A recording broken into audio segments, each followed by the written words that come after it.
Hi everyone, welcome back to my channel. আজ আমি আপনাদের জন্য আলু দিয়ে একটা মজাদার রেসিপি নিয়ে এসেছি। আমার আজকের রেসিপি হলো আলু মশলা কাতলি। এটা খেতে কিন্তু দুর্দান্ত লাগে, আর এই আলু কাতলি বানানো কিন্তু খুবই সহজ। এটা এমনিও কিন্তু স্টার্টার হিসেবে খেতে পারেন। তো কিভাবে তৈরি করা হয় এই চটপাটা আলু কাতলি, দেখে নেওয়া যাক আজকের এই ভিডিওটিতে। আলু কাতলি তৈরি করার জন্য আলুগুলোকে আমি আগে থেকে কেটে জলে ভিজিয়ে রেখেছি। আলুগুলোকে এভাবে গোল গোল পাতলা করে কেটে নিতে হবে।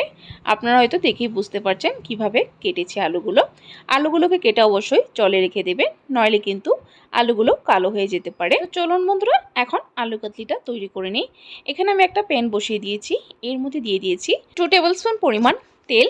তেলটা গরম হয়ে যাওয়ার পর এর মধ্যে দিয়ে দিব 1 টিস্পুন পরিমাণ গোটা জিরেটাকে দিয়ে একটু সময় ভেজে তারপর এর মধ্যে দিয়ে দিব কেটে রাখা আলুগুলো।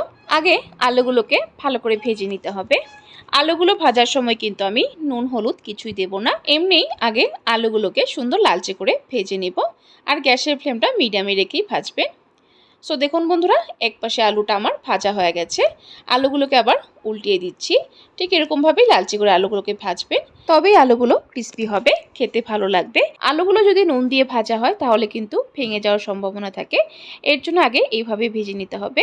সো বন্ধুরা, আমার আলু ভেজে নেওয়া হয়ে গেছে। এখন এর মধ্যে দেব কিছু গুঁড়ো মশলা। সবার আগে দিয়ে দিলাম নুন স্বাদ মতো, তারপর দিয়ে দিলাম 1/2 টিস্পুন পরিমাণ হলুদ গুঁড়ো, 1/2 টিস্পুন পরিমাণ লাল লঙ্কা গুঁড়ো, তারপর দিয়ে দিলাম 1/2 টিস্পুন পরিমাণ ধনে গুঁড়ো, আর দিয়ে দিলাম 1/2 টিস্পুন পরিমাণ জিরে গুঁড়ো। এখন ভালো করে আলুর সাথে আর গুঁড়ো মশলার সাথে মিক্স করে একটু সময় ভেজে নিতে হবে। আর এই সময় গ্যাসের ফ্লেমটা মিডিয়ামে রেখে ভাজবেন, নইলে আলুগুলো পুড়ে যেতে পারে, যেহেতু আলুগুলো আগেই ভাজা হয়ে গেছে।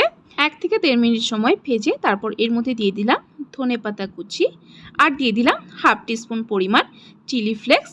একসাথে আবারও ভালো করে একটু সময় নেড়ে চেড়ে নেব। আলু কাতলি কিন্তু আমার প্রায় তৈরি হয়ে গেছে। এখন গ্যাসের ফ্লেমটা বন্ধ করে লাস্ট এর মধ্যে দিয়ে দিলাম 1 টিস্পুন পরিমাণ চাট মশলা। এই চাট মশলাতে কিন্তু আলুতে চটপটা একটা ফ্লেভার আসবে, অবশ্যই চাট মশলাটা ইউজ করবে। চাট মশলাতে কিন্তু আলুর টেস্টটা বাড়বে। তো দেখুন, আলুটাও কিন্তু আমার সুন্দরভাবে গলে গেছে। এখন আলু কাতলিটাকে একটা আলাদা প্লেটে সার্ভ করে নিচ্ছি। সো বন্ধুরা, আমার আজকের এই আলু কাতলি রেসিপিটা আপনাদের কাছে কেমন লাগলো ট্রাই করে কমেন্ট বক্সে কিন্তু অবশ্যই জানাবেন। আর যদি রেসিপিটি ভালো লেগে থাকে তাহলে একটা লাইক দিয়ে দিবেন। চ্যানেলে নতুন হয়ে থাকলে চ্যানেলটাকে সাবস্ক্রাইব করে দেবেন। সাবস্ক্রাইব করে পাশে থাকা বেল আইকনটা ক্লিক করে অল করে দেবেন, তাহলে আমার চ্যানেলে যখনই কোনো নতুন রেসিপি আসবে নোটিফিকেশন আপনাদের কাছে পৌঁছে যাবে। ভিডিওটি সম্পূর্ণ দেখার জন্য অসংখ্য ধন্যবাদ। ভালো থাকবেন, সুস্থ থাকবেন।